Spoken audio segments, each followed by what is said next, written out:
Hello दोस्तों, मैं हूं कबीर और स्वागत है आप सबका इस चैनल पर। दोस्तों, इस सेशन में हम लोग 18 जुलाई 2020 के द हिंदू एडिटोरियल पर आधारित कुछ प्रश्नों का एक क्विज करेंगे। तो चलिए शुरू करते हैं। सेंटेंस पढ़िए। सेंटेंस कह रहा है the MLA has been acting in tandem with the opposition to topple the CM। और इसी सेंटेंस पर आधारित है आज का हम लोगों का पहला सवाल। पहला क्वेश्चन है what does the underlined part mean. दोस्तों, ऊपर का जो सेंटेंस है उसमें एक अंडरलाइन किया हुआ पार्ट है इन टैंडेम। इसका अर्थ ही हमें पहले वाले प्रश्न में बताना है। तो फिर देखिए कौन सा ऑप्शन इसके लिए सही होगा। पहला ऑप्शन है टगेदर। टुगेदर नहीं बोलना है, सही उच्चारण होता है together. All together, solely, for somebody else. और दोस्तों, इस क्वेश्चन के लिए सही विकल्प है ए, टगेदर। टगेदर का अर्थ होता है एक साथ, साथ। तो फिर देखते हम लोग सेंटेंस को पढ़ करके फिर से कि आखिर ये वाला ऑप्शन सही कैसे होगा। दोस्तों, इंग्लिश का एक मुहावरा होता है work in tandem with somebody, और उसका अर्थ होता है किसी के साथ मिलकर कुछ करना। सेंटेंस को समझिए अब।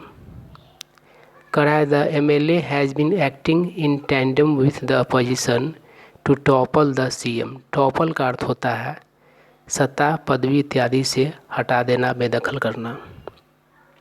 तो सेंटेंस कह रहा है कि MLA, किसी खास MLA का बात किया जा रहा है, द का प्रयोग किया गया हुआ है। वह अपोजिशन के साथ, विपक्ष के साथ मिलकर काम करता रहा है। क्या करने के लिए? तो टू टॉपल द CM को सत्ता से बेदखल करने के लिए। तो हम लोग का जो ऑप्शन था पहला वाला टगेदर, यह सही ऑप्शन है। सेंटेंस में क्लियर हो गया। अब बाकी के ऑप्शंस पर भी विचार कर लेते हैं। ऑल टगेदर, इसका अर्थ होता है completely, in every way. Sentence के द्वारा इसको समझिए। I don't all together agree with you, अर्थात मैं तुमसे पूर्णतः सहमत नहीं हूँ। और दोस्तों, यहाँ पर ध्यान देने वाला बात है, ऑल टगेदर जो लिखा गया हुआ है इसमें सिर्फ एक एल का प्रयोग किया गया हुआ है और टगेदर के साथ जुड़ा हुआ है। और एक और ऑल टगेदर होता है जिसमें ऑल अलग और टगेदर अलग लिखा हुआ रहता है। तो दोनों वर्ड में अंतर है। इसका अर्थ तो आप लोगों ने समझ ही लिया। और उस ऑल टगेदर जो कि अलग लिखा हुआ रहता है उसके भी दो अर्थ होते हैं। एक अर्थ होता है ऑल इन वन प्लेस, और फिर दूसरा अर्थ होता है ऑल एट वंस, अर्थात किसी ने क्या किया, सारे कपड़े एक ही बैग में रख लिए, तो वहाँ पर ऑल टगेदर का अर्थ देगा। या फिर कभी कभी ऐसा होता है कि सभी लोग एक ही बार सवाल पूछने लगते हैं, तो वही सेकेंड वाला अर्थ दिया ऑल एट वंस, एक ही बार में सभी। उसके बाद सी वाला जो ऑप्शन है सोलिली, ओनली का अर्थ देता है, यानी कि जिसमें सिर्फ एक का बात हो, बाकी कोई दूसरा व्यक्ति या वस्तु शामिल ना हो। और चौथा वाला ऑप्शन है उसको एक्सप्लेन करने की ज़रूरत नहीं है। अब हम लोग अगले क्वेश्चन को देखते हैं। अगला क्वेश्चन है, सिनोनिम हम लोग को चुनना है। किसका? तो टॉपल का। टॉपल का अर्थ तो हम लोग पहले ही जान ही चुके हैं। सत्ता, पदवी इत्यादि से हटाना, बेदखल करने के लिए प्रयोग किया जाता है इसका। और इसका एक दूसरा अर्थ भी होता है, वो अर्थ होता है लड़खड़ाते हुए गिरना या गिराना। कुछ समय पहले महापुरुषों के मूर्तियाँ गिराने का मामला आ रहा था। अभी हाल ही में इंग्लैंड में भी इस तरह का एक मामला आया था। तो टॉपल का अर्थ जो है अब हम लोगों को समझ में आ चुका है। इसके लिए हम लोगों को सिनोनिम चुनना है। पहला ऑप्शन है एम्ब्यूज, दूसरा है ओवरथ्रो, तीसरा है सन, चौथा है फेवर। तो टॉपल के दोनों अर्थ हम लोगों को पता है, अब हम लोगों को सिलेक्ट करना है सिनोनिम। तो सही ऑप्शन है ओवरथ्रो। दोस्तों, ओवरथ्रो का भी अर्थ वही होता है, सत्ता, पदवी इत्यादि से हटाना। और एम्ब्यूज का अर्थ होता है छुप करके एकाएक अटैक कर देना। खास करके हाईवेज पे तो ऐसा होता ही रहता है। सन का अर्थ होता है त्यागना। किसी का फैमिली किसी को सन कर देता है, या फिर किसी और चीज़ को, वस्तु इत्यादि को भी सन लोग करते हैं। कोई पॉलिटिक्स से सन कर लेता है। उसके बाद चौथा वाला ऑप्शन एक्सप्लेनेशन के लिए आवश्यक नहीं है। तीसरा क्वेश्चन है, एंटोनिम हम लोगों को बताना है। डिफाई, इसका अर्थ होता है अवमानना करना, अर्थात सम्मान नहीं देना। ऑप्शंस है, पहला रिगार्ड, दूसरा डिसलोज, तीसरा प्रोक्योर, चौथा इनक्रिमिनेट।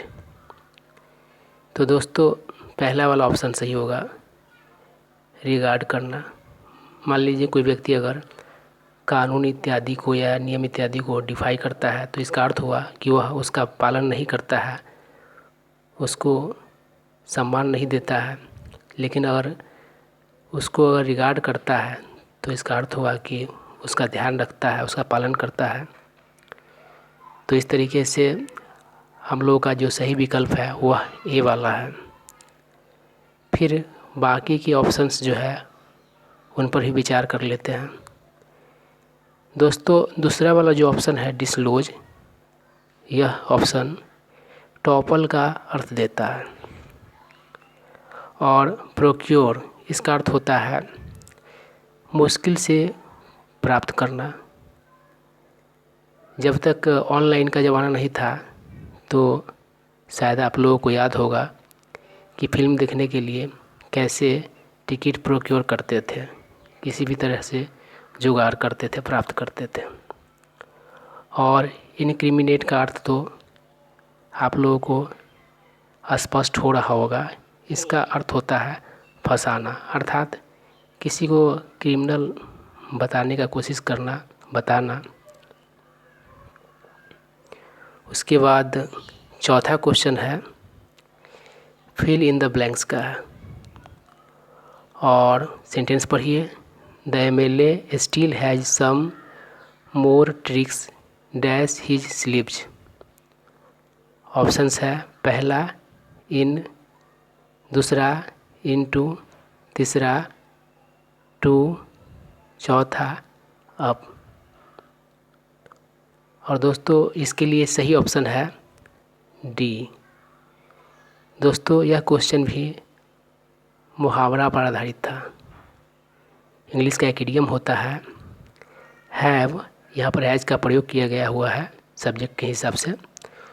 तो वह मुहावरा होता है हैव अ ट्रिक, या फिर some more tricks up your sleeves.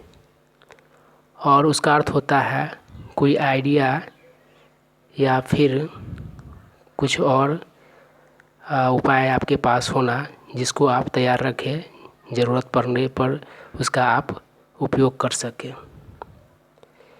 तो कहने का सेंस है कि ऊपर तो हम लोगों ने देखा ही कि सरकार को जो चीफ मिनिस्टर थे उसको गिराने का काम करने के लिए मतलब कि विरोधी के साथ मिले हुए थे।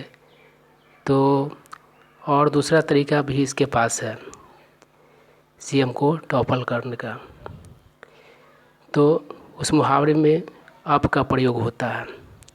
मुहावरा होता है हैव अ ट्रिक या फिर some more tricks up your sleeves. Subject के हिसाब से ही इसका प्रयोग किया गया हुआ है। अब नेक्स्ट क्वेश्चन को हम लोग देखते हैं। यह क्वेश्चन बहुत ही आसान है।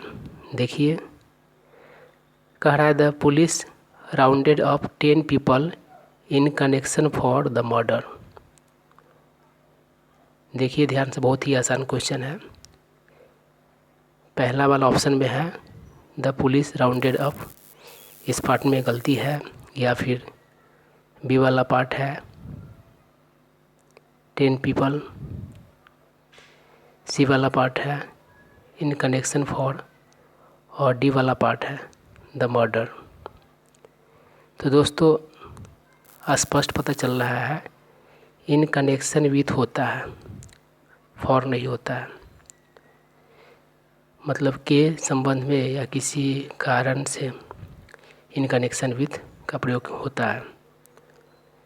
और राउंड ऑफ, इसका अर्थ होता है खोज करके इकट्ठा करना या फिर खोज करके अरेस्ट इत्यादि करना। तो सेंटेंस कह रहा है कि पुलिस ने 10 लोगों को राउंड अप किया, किस संबंध में, तो मर्डर के संबंध में। तो दोस्तों ये कुछ क्वेश्चंस थे जो आज के द हिंदू एडिटोरियल पर आधारित था। तो दोस्तों अगर आप इस तरह के वीडियोज नियमित रूप से प्राप्त करना चाहते हैं तो आप हमारे चैनल को सब्सक्राइब कर लें, इस वीडियो को अपने फ्रेंड सर्कल में शेयर कर दें, और यह वीडियो अच्छा लगा हो तो लाइक कर दें। और कुछ जानना चाहते हैं या फिर कुछ सुझाव है तो कमेंट करें। Thank you.